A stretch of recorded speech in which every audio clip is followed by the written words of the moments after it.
From a trade war on tariffs to sweeping cuts across the federal government, President Donald Trump's first 100 days in office is marked with a lot of action and a lot of pushback. So we are talking about all of it as the political panel has returned. The 21 News political panel is back to go over the start of the second term for the president and his first 100 plus days. What could that entail? So joining us on the panel this week, we have Mahoning County Republican Party Chair Tom McCabe, independent political strategist Andy Resnik, and political analyst 21 News Assistant Director Justin Mitchell. Thank you all for being here. A lot to cover. So I want to start with, let's look at the approval rating overall. Among adults polled for the new NBC News Stay Tuned poll, 45% approve of Trump's job performance. Among Republicans, it's much higher, 88% approve of it. 68% of independents approve, disapprove. 93% of Democrats also disapprove. So the CNN, Washington Post, Reuters, Pew Research polls, they're all coming in with similar numbers here. So it's not skewed to, tightly one way or another. They're very similar numbers. So how do you believe his job performance has fared so far on the issues? Tom, I'll start with you. He had a resounding, election back into office. Where do you think he's done a good job so far? Well, I think when Trump was running, he made promises. He pledged a few things on the campaign trail. He was overwhelmingly elected, just not electorally, but with the popular vote. I think I can say promises were made and promises are being kept. So if you look at just one issue like immigration, you see huge drops of numbers of people come across our border. The border is closed. We reached highs of 250,000 people a month coming across our border. Last month, I believe it was 7,800 people coming across the border. He talked about inflation. Inflation's coming down. The price of gas in Ohio just a year ago was $3.60. Today, its average is $2.90. Price of eggs are down.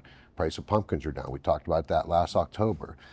Prices are falling. So when we talk about inflation, immigration, investments are up. The job numbers were great last month, 325,000 new jobs, including 9,000 manufacturing jobs.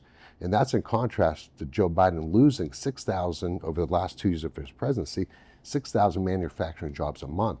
So I think when we look at Trump's first 100 days, there's been a lot going on. We're cutting government waste. We're stopping immigration. We're getting a handle on that. The promise he's made is the promise he's keeping. We're looking at approval rating, though, that's maybe not as strong as maybe he wants it to be, though he's been here before at the start of his other term, his first term. But Andy, when you look at the numbers, you look at the spread and where people stand on the issues, as a strategist, as someone that's looking at, okay, how are we executing our agenda? Where do you think they're headed? Yeah, I think right now for him, he's in a little bit of trouble in terms of where he goes from here. I think Tom's right. I think up until this point, he has executed in terms of what he said he wanted to do. And the approval ratings are not where you want them to be as a president in your first 100 days. But remember, this is exactly where Donald Trump was in his first term, and he was reelected. And he won an election again, in 24. But I think what's telling for me in terms of where people really feel his performance is that when you dig into those poll numbers a little bit, people are okay with the issues and the policies that he's pushing forward, but where they're not okay, and that's across the board, Republicans, independents, and Democrats, is how far he's going. When you look at immigration, people are good with the immigration policy, but according to the New York Times CNN poll that just came out last week, it's 54% overall think he's going too far, 62% of independents, 16% of Republicans. On tariffs, 61% overall, 40% Republicans think he's gone too far. On foreign, sending U.S. citizens to foreign prisons, 73% think he's gone too far, 60% Republicans. So you're now seeing Republicans start to say, well, wait a second, we signed up for all these things that you've done policy-wise, which Tom, alluded to in the beginning, but we didn't sign up for you to go as far as you're going in terms of chipping away at the Constitution. So that's really where I think he's going to get tripped up. Trump is somebody who firmly believes, he comes from the school of thought, that there is extreme executive power given to him by the Constitution. That is how he's behaved so far. That's how his administration has behaved, specifically in this second term.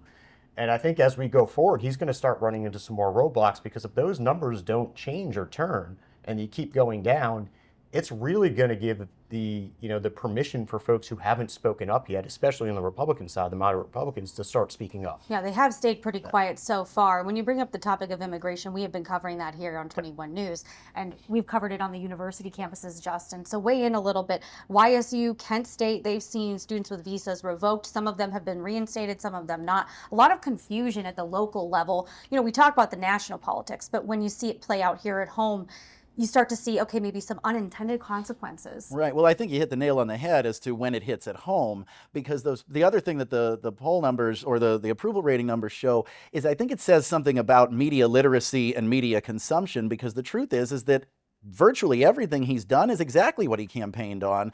But when you start to see the devil in the details, depending upon where you were getting your news from, there are a significant number of Republicans who say, yeah, as Andy said, I like a lot of this stuff. I don't like how far it's going.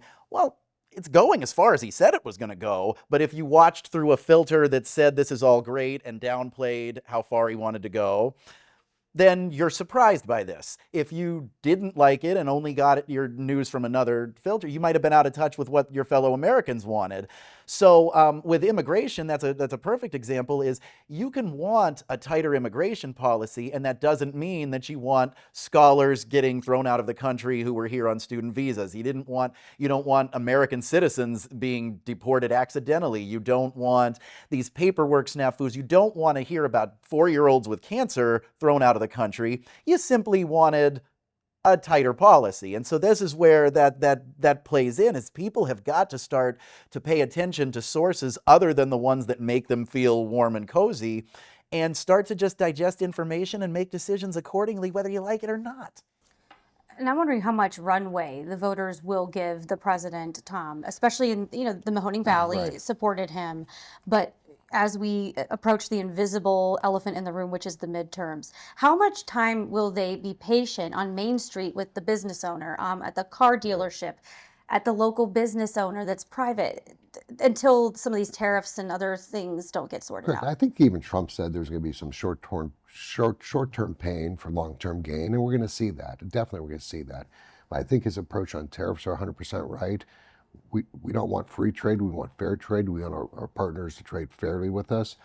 I think with the immigration, you said it best. It's where you get your news sources from. So even with this case where we sent this alleged gang member, wife beater, back to El Salvador, at the same time there was a young mother who was murdered in the same state of Maryland. CBS, NBC, ABC did zero coverage on the mother, but it was lead story on the 3 stations, the national news. So sometimes you look at these polling numbers, and it's like you said, where they're getting their news from. Get out of your comfort zone. And I think that works both ways. Yeah, and I think the voters and people, consuming the local news to the national news level, they want to find all the information. And on both sides, you're seeing that push and pull. Do you think that, obviously we can talk about media trust later on a whole other panel. Right. That would take a whole hour or more. But when it comes to reporting on just the legalities, okay, so we have an immigration policy. Some of the judges are not going forward with that. There's due process questions. Is it clunky? Do they need to maybe revamp their thought process on approaching what they're trying to accomplish? I don't think so. I think they're taking that right approach, and he said he was going to take that approach, and I think they should continue to take that approach, that we're going to look at MS-13 members, gang members, criminals, and let's be honest, everyone that comes into this country crosses our border illegally is a criminal, and it's an illegal alien. They're here breaking the law. And we mentioned these cases of the young boy, some scholar, but we're just talking minute numbers, is that we're cherry picking these numbers. What we're seeing is a roundup of people that don't belong here, and they're going to be deported out of this country. And I think that's a good thing. That's what the people voted for. We talked about poll numbers last October, and his poll numbers don't look great. Yeah. But yet he wins because people vote pocketbook. And when it comes down to it, by midterms, I expect inflation's going to be under control, job growth is up, inflation's down, and people in midterms will vote that pocketbook. And I think the policies he's implementing right now will determine the midterms. Andy, what do you think in terms of the economic? Because that is where he's not polling the strongest. Yeah. Would you agree with the tariffs? I pulled some stats. I'd like to have numbers in front of me to get a concept of where we're at. You know, the U.S. imported much more from China than China imports from the U.S. This hurts them much more. Yeah. At some point, even the Treasury Secretary said this morning that they're going to have to budge. They can't afford the tariffs. So do you expect a deal? And what kind of deal do you think everyone wants to see that is going to be realistic, that they're actually going to be able to meet? Look, I think people want to see a deal that doesn't hurt their pocketbooks, right? That doesn't hurt their bottom line. And I don't know if just the average voter knows what that looks like until they're told what it looks like. And that's part of the problem as well, because you have an administration who likes to perhaps create their own set of facts, or alternative facts, as we like to call them. But, you know, I think, look, you know, the tariffs haven't really hit their full effect. And I think the Secretary of Commerce or the Secretary of Treasury was right when he said that we're going to see some pain before any chance of it getting better. But I think the question is, will it actually get better? You're talking about blanket, blind tariffs across, you know, over 100 countries on the globe, some of which we don't even have trading agreements with right now, right? That are just look like they were just thrown out there. And it's that pattern of almost like reckless, let's have this policy that everybody voted us in for based on this mandate that we have, which, mind you, is a very narrow mandate when you look at the congressional majority.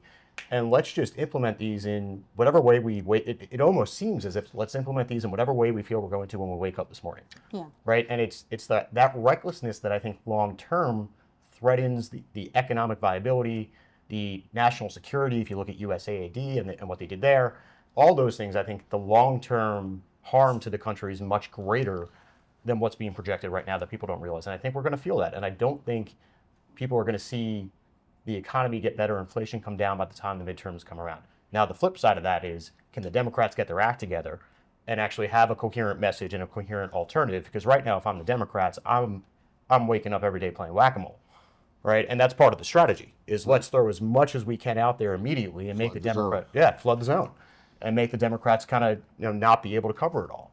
And that aspect is working, because these poll numbers, as much as what they say about Donald Trump's job approval rating, the numbers for the Democrats on their own aren't good either. Right. They've not organized it all the way down to the local level. It almost seems as if everyone's waiting for direction and no one stepped up to lead. Right. And it is, like you said, a game of whack-a-mole for the Democrats, and that's bad strategy no matter what. Yeah. It is possible to campaign or get a cohesive message that simply ignores some of the noise and stays on message. The Democrats have never been able to do that. And Donald Trump, you know, where you've got part of the numbers being where they are on the economy is not necessarily the tariffs. Tariffs are a sophisticated tool that can be used in a sophisticated way. It's not clear to people that that's how they're being used now. So it's not necessarily that they're afraid of tariffs. They're afraid of chaos. And also, when you campaign and say 100% these tariffs will not cost you anything, and then after you're elected, you say there's going to be some short-term pain, you know, you can't be surprised when voters go, whoa, that's not what I voted for. But isn't this Trump's negotiating strategy too? If you look back, even his first books he wrote in the 80s, his interviews in the 90s. It's not deviated. It hasn't No. deviated. So that first term with NAFTA that he renegotiated, trashed it first, trashed Mexico and Canada, but then we renegotiated because they had to come to the table. And I think you're seeing a lot of this hyperbole right now. You are, but you know what? To that point, the USMCA is not substantially different from NAFTA on a lot of key points. So it's all messaging, and it's more, you know, it's sort of selling an empty box. You can call it a win because you got a new deal, but if the new deal was largely similar to the old deal, but you could parade it as a win, that works. By all means, that works with voters. But if it was a problem before, it's still a problem. But it was a similar deal, but it was actually a better deal too. Yeah, I'm not saying it's Especially exactly the same. But automobile, steel, aluminum, it was a better deal than what we had. But the exemptions in it allowed for a lot of wiggle room. Correct. That allowed some of the arguably worst effects of the old deal to remain. I do want to say, though, that if we're, you know, yes, that is the way that Trump seems to be negotiating, right? That seems to be his strength. And you look at his history as a real estate developer, that's always kind of where he's come in, right? But unfortunately, you have real lives that are impacted by that. And try telling that to, you know, the guy, you know, Main Street America, who's got to close his shop because he can't buy, you know, things to put on the shelf anymore because of inflation, 6-7 months now that, you know, are still there because of tariffs. And ask him, well, you know, this is just Trump's negotiating tactic. It'll get better in a couple of years. It doesn't work that way, right? And that it's not in a vacuum. And you know, I have a friend who's a who's a pollster in D.C., and she just ran some focus groups with Trump voters, and these are some of the things that Trump voters are saying right now, right? Like they're so worried about being anti-woke, they forgot we need things like the strongest economy and not falling into a recession. He's doing what he said he's doing, but does he realize who he's actually hurting now? Is he going to do anything for the lower class, for the middle class? It's only going to get worse. He'll never be for us. He only cares about the rich. Those are Trump voters saying that right now. Are you getting calls and complaints, Tom, from some of the Trump voters? I was curious as a journalist too. Did some of the actions in the first 100 days upset some of his most loyal followers just because of the process he's going through? No, we just had a dinner a couple weeks ago. We put 750 people in the room for one dinner with a waiting list. It seems like our volunteers, our activists are so active. They're happy with what's going on. I think we understand this is what we voted for, and this is what we wanted. We wanted to drain the swamp. He campaigned on Main Street, not Wall Street. And I think right now we're looking, once this budget passes, no tax on tips, no tax on Social Security, no tax on overtime, being able to deduct your car loan from your federal taxes. There's a lot of stuff going on that I don't think it's going to be 2 years before this economy booms again. He did it in his first term, he'll do it again this time. I think by the midterms, we're going to see inflation under control. We're going to see these trade agreements in place. And just the job growth we've seen already, and with inflation dropping, energy prices, his energy policy, we're drilling more, we're opening up the fields. The Gulf of America is open for drilling again, and I have family members that work down there. Mm-hmm. I think this is a good thing that's happening, and I think it's going to be more short-term than what the midterms are. And if the energy levels can go down, prices are assumed to go down if the trade deals are met. There's a lot of ifs and, like you said, a lot of waiting, a lot of punting to the next thing and the next thing. One thing that did pop up in the headlines this week is the delays and layoffs with Intel. That's a massive, huge investment in the state of Ohio. They're the chip makers. We've got unions coming out in reports saying that they're very concerned that there will be an impact to this project, that it won't happen. The governor's saying, I'm still optimistic. But you see people saying, okay, this is a big deal that we thought we were getting all these jobs coming into Ohio. Right. Now we're not so sure what the future is. The company even said in their Q2 earnings report, they didn't quote to the media anything, but then of course they tell their investors, well, we may see some, bumpy roads ahead here, but we'll see. They're optimistic, they say. So I think when you talk Intel, I mentioned earlier that we've seen $5 trillion in new investment in his first 100 days, and Joe Biden didn't have that in 4 years. And Intel is part of that $5 trillion. The chip makers are, NVIDIA is, and I think there is a delay, obviously, but I still think it's going to get built. They haven't said it's not going to get built. Right. I still think it's going to get built. There's been a delay in the process, and I think talking with our state officials, everyone's still very, very hopeful that this is going to come to fruition. Okay. I think, Lindsay, just on that real fast, I think, if we're going to talk about semiconductors and we're going to talk about places like Intel, you got to remember that came to Ohio and was made possible because of the CHIPS Act. And that was very much a Biden administration initiative. I think when you're looking at why this might not come to fruition after all, I think obviously supply chain and, is a big issue, right? Like increased costs in terms of actually putting this online is going to be huge. But there's another little issue in Ohio that, Justin, you guys did an in-depth report on the other week called our power supply, right? We don't have right now the efficient supply of power to generate a facility like that. And by, rolling back IRA, by, making it harder for renewable energy to be developed in Ohio and across the country, by not deregulating the amount of time it takes to permit a project, you're threatening big infrastructure projects like this, not just in Ohio, but across the country. And again, that is another thing that Trump campaigned on and he put into action. And now long term, it looks good short term, but long term, what is the harm that that's going to do? Another factor with Intel and with a lot of these big projects, regardless of what the project is, that has an effect, even though it's not directly related to the Trump administration, but it is related to economic development strategy at all levels, is people get tired of their communities, whether it be their state or their local community, bending over backwards to offer things like tax breaks and tax incentives on the promise of things coming and then having the rug either pulled out from under them or delayed. They know that these are companies with a lot of resources. They make these decisions for a number of reasons, but mostly geography. So people are starting to realize that they don't necessarily need these big giveaways. So you hear, people at the federal level talk about eliminating waste, and they go, well, this is starting to look like waste. A lot of rich people got richer, and I didn't get a new job out of it. And so that has an effect at every level, I think. And you'll watch in Trump's rally tonight, he's going to address the auto industry. He's pulled back some of the tariffs in terms of some of the exemptions so that it's not as overwhelming, in the auto city. I There's wonder gonna how be those carve-outs for automobiles, right? Yeah, I wonder how those folks are reacting, because everyone in that sector is always very, they're optimistic, but they've been burned before, and so I think they'll be watching that and tiptoeing through, whatever happens afterward. I want to move on to Doge and Elon Musk, and they estimate that they have saved 160 billion so far, citing workforce reductions, canceling contracts or leases, canceling grants and other programs. They say they saved the average taxpayer about $993. Now, Trump did, say that he was going to go in and make changes. Either way, do you see this organization of assets maybe a good, effective plan? Do you think that this was a good way to go about making those changes to some of what's on the docket for things that we pay for federally? Well, I think Doge is a great concept. I think we have a bloated federal government in terms of spending and waste and employees. I think so far we're down, rough estimates, 100,000 federal employees.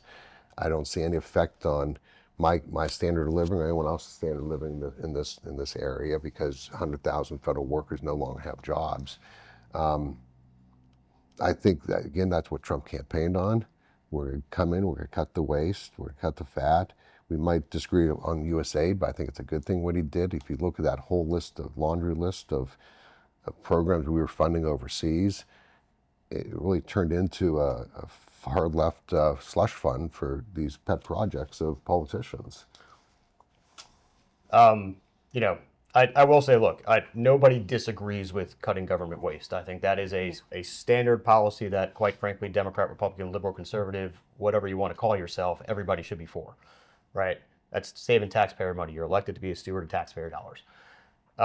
But I think Doge is essentially, it's like the old, Betty Boop cartoons, right? There's a lot of dancing and singing up front, but there ain't much substance in the back, right? And that's, I think, what we're seeing with Doge.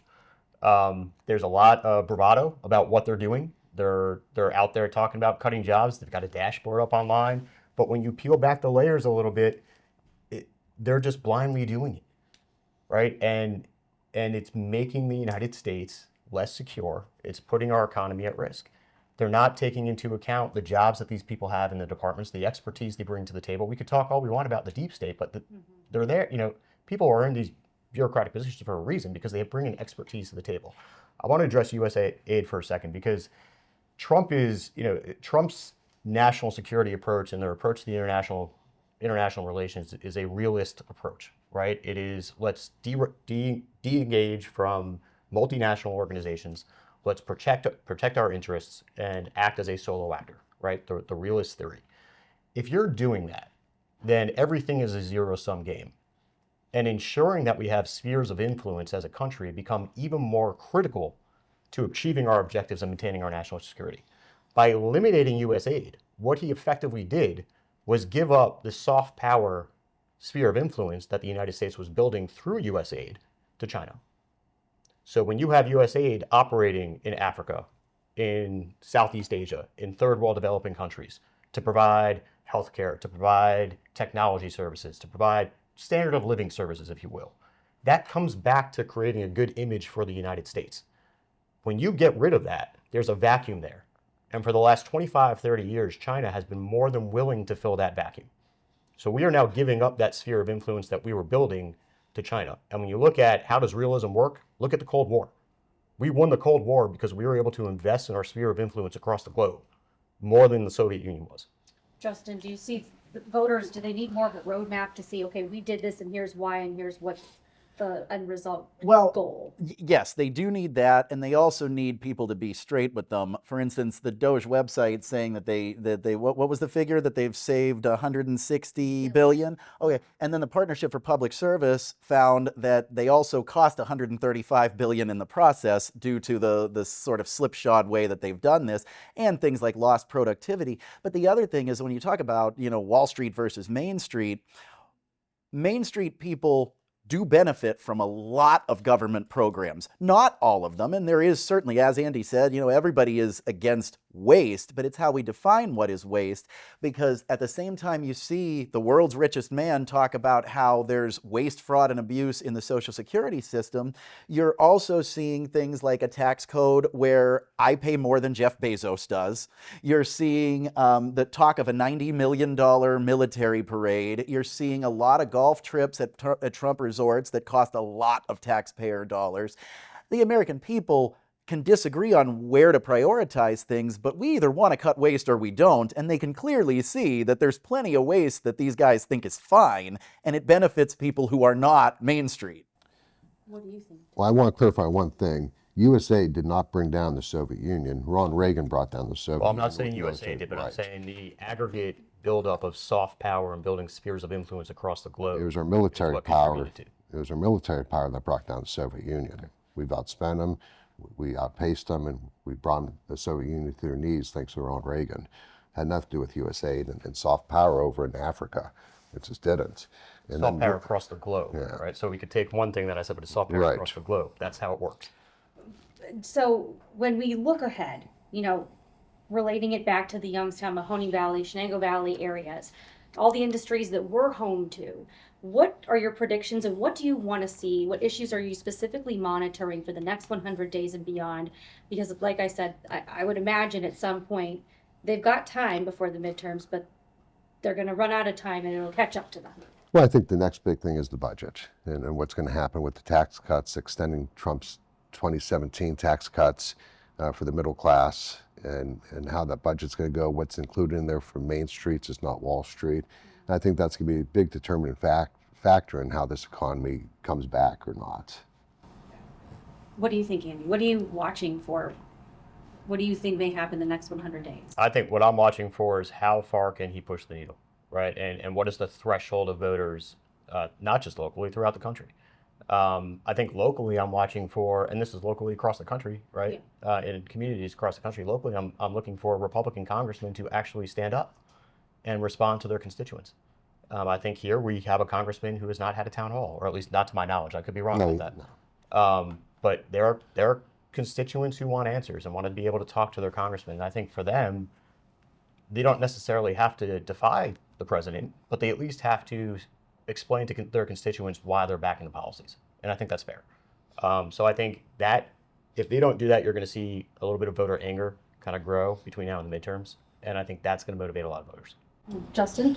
Well, there's a couple things. I do agree with seeing if there's any sort of a break in the party, because I understand that there's an argument for not standing up to, a mob of people who are going to be hostile towards you. But I have had off-the-record conversations with congressional staff members who have admitted that this is hurting them, it's hurting their brand, and they don't know what to do. They don't know when they should speak out, when they shouldn't, and they haven't. And this particular congressperson has not spoken out yet, but I happen to know privately he wants to. And it's not the one you just referenced, just to be clear. I talk to Congress people all around the country. The other one that I'm watching for, though, is, and this is not a sexy thing for voters, but the guardrails have to be there. I mean, we are in a constitutional crisis when there's a defiance of Supreme Court orders or rulings of the Supreme Court.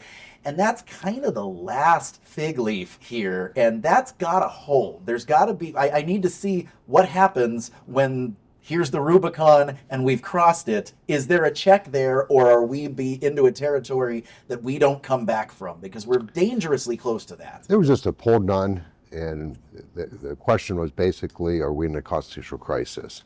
And the majority of Democrats and Republicans and independents basically said, yes, we are.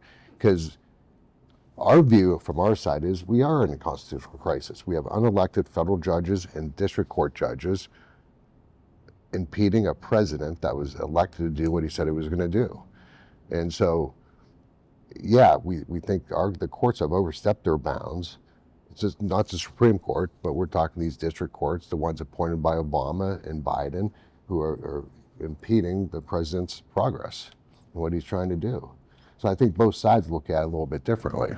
Well, the wheels of justice will be turning. We will see how it all pans out. I appreciate you taking the time to do this. We could keep going on and on. I think if I can speak up a little, I will be watching to see how this administration handles Putin and the war on Ukraine. And Marco Rubio had said just yesterday it's going to take a little longer than they expected. He had a recent conversation. I'm waiting to see how that pans out, because that is another major campaign promise, but also another major story across the country and the globe that a lot of people are wondering, is that ever going to end? So we'll watch to see. But I really appreciate you joining me here. And I'm going to bring on members of Thank Congress you. on both sides of the aisle, get them on 21 News at 5. I'll ask them all the All right. questions. Yes. It's time that they start talking to us, too. It is. They can do a town hall starting right here. All right, that's all the time we have. You can always watch the political panel on the YouTube channel for 21 WFMJ and the 21 News app. We appreciate your time. Make sure you join us for our next one. We'll be talking.